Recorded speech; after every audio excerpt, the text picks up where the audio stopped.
So unfortunately there are barely any motorcycle shows this year, but Triumph have just announced their Bonneville build-off for 2020 so we can all drool over some custom bikes from the comfort of our own homes.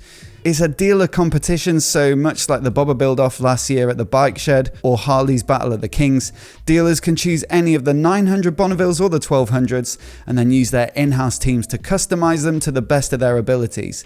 Triumph have got their own judging panel for some individual categories, but the overall winner will be chosen by you guys, the voters. So today I'm going to go through each bike, tell you what's been customized on it, give you my thoughts, and then at the end I'll tell you how to cast your vote. So let's start with the first bike. It's from BEVAN Triumph and it's the THRUXTON BB. So of course it's based upon a THRUXTON R, but they wanted to make it slightly more comfortable with the flat handlebars and also really make the visuals pop. The paint job is a bright Miami blue colour, contrasted against a gloss black tank strap, a black Monza fuel cap, and the Triumph logo. They've made a bunch of other modifications, so it's a CNC machine top yoke to take those flat bars, a 2-in-1 exhaust system, mini indicators, a stop tail light, custom short front mudguard, custom tail tidy, and then those MOTO ribbed engine casings. Personally, I think this one is quite tastefully done. It's one of those customs that you could definitely live with day in, day out. You know, I like the custom paint. It's something different to the standard Bonneville range, but at the same time, it's simple and not too garish. I also love the way that the gold forks, the reservoirs on the shocks, and that gold sprocket kind of contrast against that blue paint job. And I've always been a big fan of those MOTO ribbed engine casings. They provided a lot of the parts for my custom Street Twin, and those are, I think, one of the best things that they make. Next up is Destination Triumph, which is a chain of dealerships down here in the south, and they've got a simple T120 build here called Crushed Ice. So it's a T120 black, so pretty much all the components are blacked out, but Image Design Custom did that white paint job on the tank, and then they've also added a Zard high-level exhaust.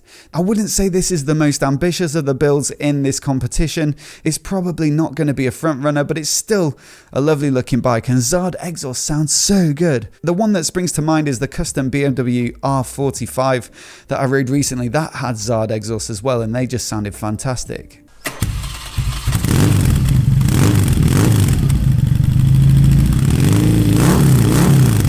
Now you can say what you like about the next one, but you can't accuse it of being unambitious. It's from Edinburgh Triumph and it's called the Speed Racer. So it says here, Edinburgh Triumph began their build with the ambition to evoke the spirit of Triumph's iconic race bikes of the 70s. Using a Speed Twin 1200, the design is mostly black with classic early Hinckley inspired blue and white highlights, reminiscent of the paintwork made famous on the Daytona 1200. A custom fitted original Daytona fairing has been incorporated with all other aspects stripped down as much as possible. So they've also fitted a custom seat, a minimalist 2-in-1 exhaust system, and then they've had custom fit machined clip-ons to give it that race bike feel. This kind of reminds me of the winner of the Bobber build-off last year, which was done by Laguna Ashford. That bike was inspired by the Triumph Hurricane, of course, and it had a similarly good finish to this one. I'm not sure these are bikes that you would ride every day, but you just have to take your hat off to the fact that they've managed to get the fairings to fit and that they've managed to pull off those paint jobs as well. You know, this definitely has to be a front runner purely for ambition and then the quality of the way that they've done it. The next one's from Triumph West London and it's called the Speed Twin JLC or Jack Lilly Customs. Those of you that watch the channel regularly will remember that I was lucky enough to ride this bike recently. There's a full video about it. I'll put a link to it in the description below, but for anyone who hasn't seen it, I'll run through this bike again quickly. So it's a Speed Twin, but then they tried to make it into more of a Speed Twin R or Speed Twin TFC.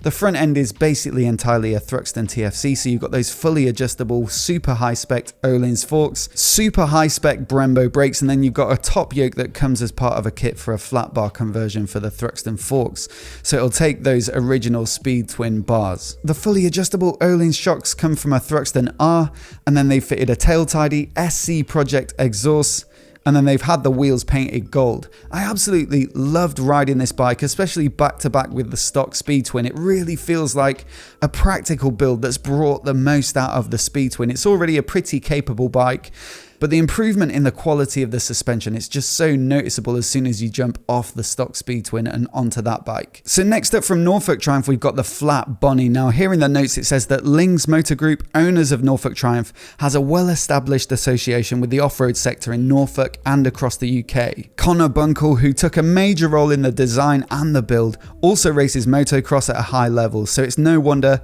that the off-road passion and their love for the classic Triumph flat tracker machines became the inspiration for Norfolk Triumph's Bonneville T100 custom design. So they fitted custom-made 19-inch wheels, a single-seat conversion, a custom exhaust, extended gold front fork tubes, and a custom solid brake disc. They also say that the colour scheme is a nod to the classic Triumph 70s gold with added green fleck to look like a traditional flat tracker.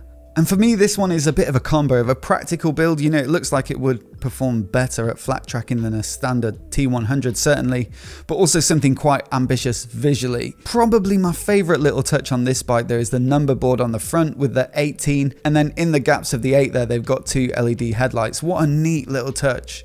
Now this next one's from A1 Moto, who are based in York. Apparently they're the reigning Triumph Dealer of the Year, and the name of the bike is Spitfire. Again, they've gone for a flat track inspired vibe, so much wider bars, flat track style tyres, stripped back look, and look at those exhausts, those are absolutely ridiculous. Now they completely stripped this bike down so that they could powder coat the frame, swing arm, forks and the yokes in a white finish, and it looks incredible to me. It reminds me of the Tiger 900 Rally Pro. They finished it off with a black, white and grey colour scheme on the tank, and for me this is up there as one of the front runners as well. I like the little number boards on the side, the sort of more traditional looking bigger air filters. They've done a really neat job of tidying up the tail end, but ultimately it's the effort they've gone to with that white paintwork on the frame and swing arm and whatnot that really makes this one stand out. So this next one's from Triumph North London, and it's a TNL Scrambler, so this one's based on the Street Scrambler. They've gone for a blue and grey 70s inspired retro paint job on the tank, and there's a blue fly screen on there as well. And then the list of accessories they've fitted is pretty extensive as well. So they've changed the front footrests, machined gear pegs, machined headlight bezel, black intake covers, diamond grips, Rizoma Spy arm mirrors, Rizoma Pro Guard adapters, matte black drag bars, and a high-level Vance & Hines 2-in-1 exhaust. Again, this is more of like an accessories catalogue build with a beautiful custom paint job done by Surrey Customs, who always do a great job in my experience. Not the most technically adventurous build in the competition, but it all comes together as a package quite nicely. Now this next one comes from Fowlers, who are out in Bristol, and it's called the VE Day commemorative bike. To commemorate the 75th anniversary of VE Day in 2020, the team at Fowlers Motorcycles used British Army heritage as the inspiration for their build. Seamlessly combining a modern bike with a heritage feel, they used girder forks, canvas bags, and big bars to pay homage to a past time. Army Issue Green was the clear colour choice for this beautifully crafted bike. The team also blacked out the engine and exhaust and added Bullet Hero bar ends. The addition of commemorative badges on the cases and clocks with genuine World War II accessories completed this glorious tribute to a time gone by. Now, I didn't actually say in that press release, but this is built on a Speedmaster, and you've got to say that they've gone all in and they've made a pretty good job of it. It's not something that I'd personally ride around on, but for what they were trying to achieve, it looks spot on. The standout feature, of course, being those girder forks. I really wonder how that affects the ride and what it handles like, whether it's actually that detrimental or whether girder forks have really come on over the last few years. So last up, we've got Triumph Oxford with REGGIE'S Cafe Racer. This design was inspired by Reg, the late father of Andy Valentine, the dealer principal. The Triumph Cafe Racer was always his weapon of choice, and since his retirement, Reg had helped Andy fulfill his dream to create and grow Premier bikes and later Triumph Oxford. Very much loved by the whole team, Reg has a cafe named after him in his memory, and now a beautiful Triumph custom bike with matching helmet. This stunning custom is based on the original Tiger 100 production racer from the 1950s. A racing style 2-in-1 exhaust system was added along with handmade clip-on handlebars, a Cafe Racer seat, and TT100 Dunlop race tyres. That's such an awesome story behind this bike, and they've made an amazing job of it as well. I love the choice of colour on this one. It gives it that proper classic flavour, and I really like that little Triumph Tiger on the tank and on the lid. Someone told me that that was designed by one of the ex-Disney animators. I think it was Ace Classics that told me that. Maybe that's true, maybe not. Anyway, that's all the bikes from this year's Bonneville build off. Let me know your favourite in the comments below, and then go and cast your vote on the Triumph website. I'll link to the specific place that you can go and vote in the description. I'm looking forward to hearing your thoughts on all the bikes in the comments below, and if you're new here and you want to see more videos like this, hit subscribe and I'll catch you next time.